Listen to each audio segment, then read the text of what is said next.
오늘은 주님을 기다리는 대림절 세 번째 주일로 맞이하였습니다. 오늘 말씀의 제목은 순례자의 노래로 시편 126편 1절로 6절의 말씀으로 우리가 이 제목을 가지고 함께 생각해보는 시간을 가지도록 하겠습니다. 대림절이 시작된 이후 코로나 팬데믹 상황으로 인해 우리는 위태로운 광야의 길이나 사망의 음침한 골짜기를 걸어가는 듯한 위태위태한 삶을 영위하고 있습니다.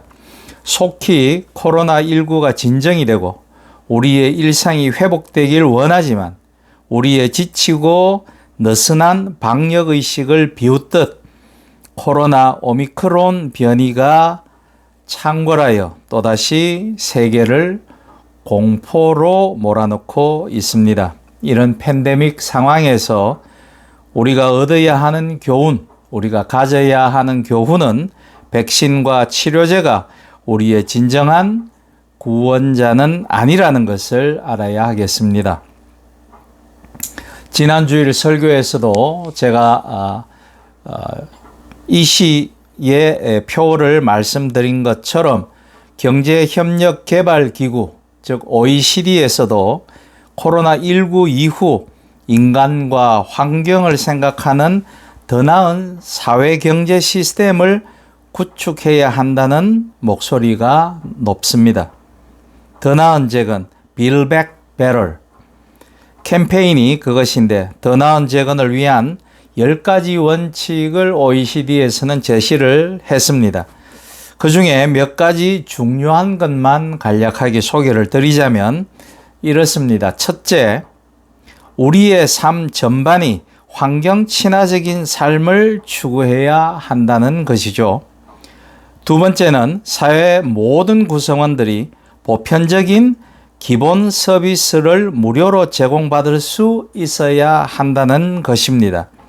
세 번째로는 공정한 경제적 분배가 있어야 한다는 거죠.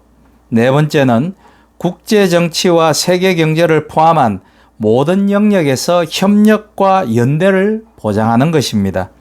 미국도 지난 11월 말 더 나은 미국 재건 법안 Build Back Better Act를 하원에서 통과시켰다고 합니다. 글쎄요, 우리 사회는 언제 그런 합의에 도달할 수 있을지 걱정이 됩니다. 코로나19로 인해 우리가 깨닫고 경험하게 된 것이 있습니다. 인간이 얼마나 하나님께서 창조하신 세상을 파괴하며 살아왔는지를 우리는 깨달았고, 코로나가 확산되자 사회적 약자들이 사지로 내몰리는 무서운 정글의 논리가 장악하고 있는 엄중한 현실을 보았습니다. 전염병 앞에서 빈부의 격차에 따라서 얼마나 불공정한 일이 우리 눈앞에서 일어나고 있는지를 경험하였고, 아무리 전 세계가 협력을 한다고 하여도 강대국이 자국의 이익만을 내세우며 약소국을 경홀히 홀대하고 있는 것을 보았습니다. 그리고 나라마다 권력을 유지하거나 쟁취하기 위해서 코로나19를 어떻게 이용하는지도 우리는 적나라하게 보았죠. 이제 코로나로 인한 우울증이 어떤 코로나 블루는 코로나 앵글이라는 집단적 혹은 개인적 분노로 그것이 나타나고 있고, 그 분노는 개인을 넘어서 온 사회와 세계를 휩쓸고 있습니다. 지옥이 따로 있습니까? 그것이 생생한 지옥도입니다. 유럽과 북남미에서 분노를 표출하는 뉴스나 영상들을 많이들 보셨을 것입니다. 그런데 우리 사회는 더 나은 재건 같은 것에는 관심이 없고 정치와 종교 모든 영역에서 보수와 진보라는 편가르기 같은 정쟁만, 더더군다나 작금의 현실에는 대선 후보들이 나와서 얼마나 이 사회를 가장 기본적인 것으로부터 멀어지게 하는지 우리는 똑똑히 목도하고 있습니다. 이런 시대이기에 의로운 삶을 살아가고자 하는 이들은 간절히 그리스도를 기다릴 수밖에 없습니다. 광야에 길을 내고 사막에 물길을 내보내려고 하지만 그것도 어려운 일이죠. 무너지지 않는 성벽, 견고한 장벽이 가로막고 있는 것과도 같은 현실을 우리는 경험하고 있습니다. 그리하여 대림절에 메시아이신 예수님을 더욱 기다리며 대망하게 되죠. 기다림은 막연한 기다림이 아니라 그분께로 돌아가는 구체적인 행위입니다. 그분께로 돌아가는 것만이 새로운 희망임을 믿고 순례자의 길을 우리는 묵묵히 걸어가야 하는 것입니다. 오늘 본문을 개역개정 성경에는 성전에 올라가는 노래라는 제목을 붙였고 표준 새번역에는 성전에 올라가는 순례자의 노래라는 제목이 붙어 있습니다. 포로지에서의 귀환이라는 주제와 연결시켜 보면 포로기의 삶을 마치고 고국으로 돌아가는 것이니 고단하고 힘들고 지친 고향을 잃은, 그래서 고향을 찾아가는 순례자의 노래라는 부제가 더 적절한 듯 합니다. 마치 우리들 크리스찬들을 이야기하는 것이요, 길게 보면 모든 인생들을, 이 험난한 인생길을 걸어가는 순례자라는 의미에서도 오늘 설교 제목으로 적절하다라고 생각하고 있습니다. 순례자라고 하면 떠남 혹은 여행 그리고 나그네를 우리는 떠올리죠. 여행에 관한 많은 명언들이 있습니다만 요즘은 여행은 떠나는 것이 아니라 다시 돌아오기 위한 것이다 라는 말이 많은 공감을 받고 있습니다. 사실 떠나보면 내 있었던 곳이 얼마나 소중한 곳인지 깨닫는다라는 말씀도 있죠. 장소라는 의미를 넘어 삶이라는 의미를 더하면 더 깊은 의미가 있는 말들입니다.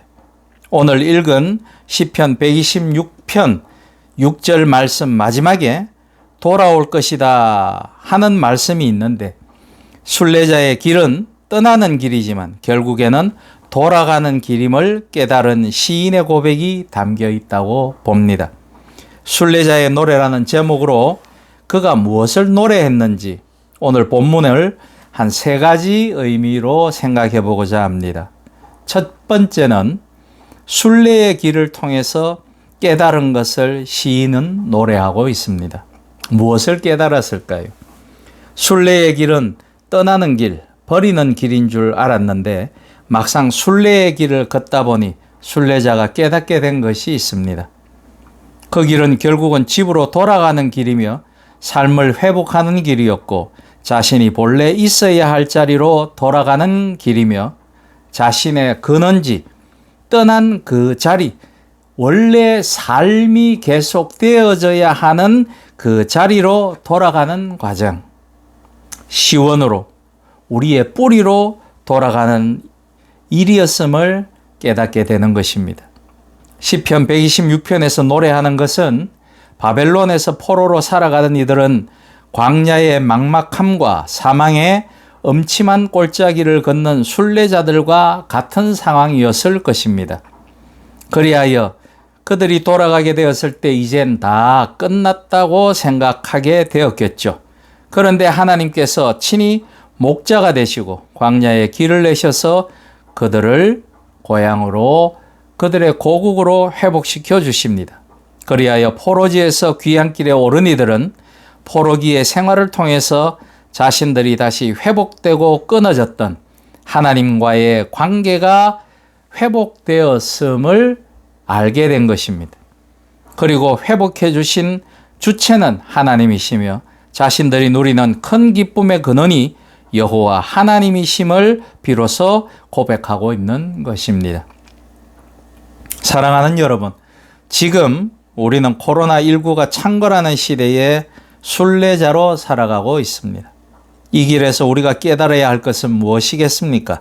이 시간은 막혀 있거나 절망의 시간, 단절의 시간이 아니라 새롭게 우리를 회복시켜 주시기 위한 시간, 하나님과의 끊어진 관계를 다시 이어주시기 위한 시간, 인간들의 죄로 인해 끊어진 자연과 인간의 회복의 시간, 인간과 인간이 회복할 수 있는 시간, 자기 내면과의 단절된 것을 돌아보며 자신을 회복시키는 시간, 이 모든 것을 회복시키는 시간으로 여겨서 깨우침을 얻으면 좋을 시간이라고 저는 봅니다. 그리고 이 모든 것은 하나님의 섭리 가운데 선한 역사로 귀결될 것임을 믿는 믿음을 굳게 하는 시간도 될 것입니다. 그리고 믿음의 성취를 위한 실천이 필요한 시간입니다. 지금 당장은 힘들고 어려워도 울며 씨를 뿌리는 사람들처럼 씨앗을 뿌리는 삶을 살아가는 것, 그것이 바로 순례자의 노래요, 순례자의 삶인 것이겠죠. 두 번째는 개인을 넘어선 공동체의 기쁨을 염원하는 노래를 시인은 읊조리고 있습니다. 시편의 고백은 이제 개인의 차원을 넘어 모든 백성 공동체적인 연대로 나아가고 있습니다. 4절에 여호와여 우리의 포로를 남방 시내들같이 돌려보내소서라고 노래하며 순례자 자신만 고국으로 돌아가고 있다는 기쁨을 누릴 것이 아니라 아직도 고국으로 돌아오지 못한 남은 이들이 많이 있음을 알고 그들을 위해 하나님께 간구하는 노래를 부르는 거죠. 바벨론의 포로로 끌려갔던 이들이 한꺼번에 고향에 돌아온 것은 아니죠. 1차, 2차, 3차에 걸쳐서 그들은 귀환하였습니다. 아직도 포로지에 남은 이들은 울며 씨를 뿌리는 사람들처럼 눈물을 흘리며 고향을 생각하며 순례의 길을 걸으며 씨앗을 뿌리고 있었던 것이죠. 순례의 여정은 개인을 넘어 공동체로 나아가게 합니다. 이웃에게 눈을 뜨게 되는 것입니다. 울며 밭을 갈고 씨를 뿌리는 백성들이 기쁨의 단을 거두게 해주소서라는 기도는 바로 순례자의 삶, 울며 밭을 갈아보았으며 씨를 뿌려보았던 이들만이 드릴 수 있는 간절한 기도였겠죠. 우리 한국 기독교는 지나치게 개인 구원에만 집중하고 있습니다. 개인 구원이 우선인 것은 분명 맞지만 온전한 개인 구원에 이르기 위해서는 공동체의 구원과 연대해야만 할 것입니다. 나 혼자만 잘 믿고 잘 살겠다. 그런 이기적인 생각은 하나님의 뜻과는 거리가 먼 생각일 것입니다. 참된 구원의 확신을 가진 사람들은 이웃의 구원, 공동체의 구원에도 관심을 갖고 행동하는 것입니다. 교회는 신앙 공동체입니다. 한국 교회가 개인을 넘어선 공동체의 기쁨을 누리는 건강한 기독 공동체가 될 수 있도록 기도해 주시기 바랍니다. 세 번째, 거스를 수 없는 하나님의 사랑을 시인은 노래하고 있죠. 4절은 남방 시내들 같이라고 되어 있으나 남방이라는 말은 히브리어로 네게브, 즉 남쪽, 또 그 뜻에는 사막이라는 뜻이 함께 내포되어 있습니다. 이 사막이 이스라엘 땅의 절반 이상을 차지하고 있습니다. 이곳에 물길이 열려 흐른다는 것입니다. 사막에 물이 흐른다라는 것은 바로 새로운 생명을 가져다 주는 행위죠. 그런 현상입니다. 즉 남방 시내들 같이라는 표현은 하나님께서 부어주시는 기적과 같은 은총, 그 누구도 거스를 수 없는 은총이 임했다라는 뜻입니다. 그렇습니다. 하나님께서 부어주시는 사랑과 은총은 그 누구도 거스를 수 없습니다. 여러분은 거스를 수 없는 하나님의 사랑과 은총들 속에서 살아가시는 분들입니다. 물이 흐를 때 늘 잔잔하기만 한 것은 아니죠. 때론 우리가 왜 하나님이 은총을 주시는데 우리의 삶이 이렇게 척박할까라고, 왜 우리에게 코로나 팬데믹 상황이 엎친 데 덮친 격으로 몰아칠까라고 생각할 수 있습니다. 물은 늘 잔잔하게 흐르는 것은 아니죠. 바람이 오면 물결이 높아지고 비가 오면 흙탕물이 되기도 합니다. 겨울엔 얼어붙기도 하고 때로는 더러운 오염수가 스며들기도 합니다. 그러나 강물은 언제나 흘러갑니다. 하나님의 은총은 늘 우리에게로 흘러나리는 것이죠. 그러나 더러운 오염수도 동해를 향해서 흘러가 마침내 맑은 바다를 만나게 됩니다. 온갖 세상 풍파 속에서 때론 세상의 죄에 오염되어 살아가는 우리지만 우리를 향한 하나님의 사랑은 거스를 수 없습니다. 그 끝에 가 닿으면 푸른 바다가 펼쳐집니다. 하나님의 말로 못할 넓은 사랑이 펼쳐져 있는 거죠. 또한 그 사랑은 기적입니다. 그 하나님의 사랑이 여러분 삶에 스며들길 기원합니다. 순례자의 노래, 이 노래가 암울한 코로나 시대에 대림절기를 보내는 저와 여러분의 노래가 될 수 있기를 주님의 이름으로 부탁드립니다. 기도하시겠습니다. 사랑하는 주님, 순례자의 삶을 살아가는 우리를 주님의 집으로 이끌어 주옵소서. 그 은총이 넘치는 곳으로 저희들을 이끌어 주옵소서. 코로나 팬데믹 상황으로 인해 두려움에 떨고 있는 우리들에게 용기를 주시고 이 시기에 주님께서 주시고자 하는 귀한 말씀을 통해 우리가 한층 더 신앙의 성숙으로 진전될 수 있도록 깨닫는 믿음을 주옵소서. 이웃과 더불어 함께 살게 하시고 그들을 사랑하게 하셔서 하나님께서 우리에게 주시는 사랑이 거스를 수 없음을 알며 힘있게 살아가는 저희들이 되게 하여 주옵소서. 추워지는 계절에 우리가 힘없고 나약하고 병들고 가난한 이웃을 위하여 주님께 배운 그 사랑을 실천하는 신앙인들이 되게 하여 주옵소서. 우리 주 예수 그리스도 이름으로 기도드리옵나이다. 아멘.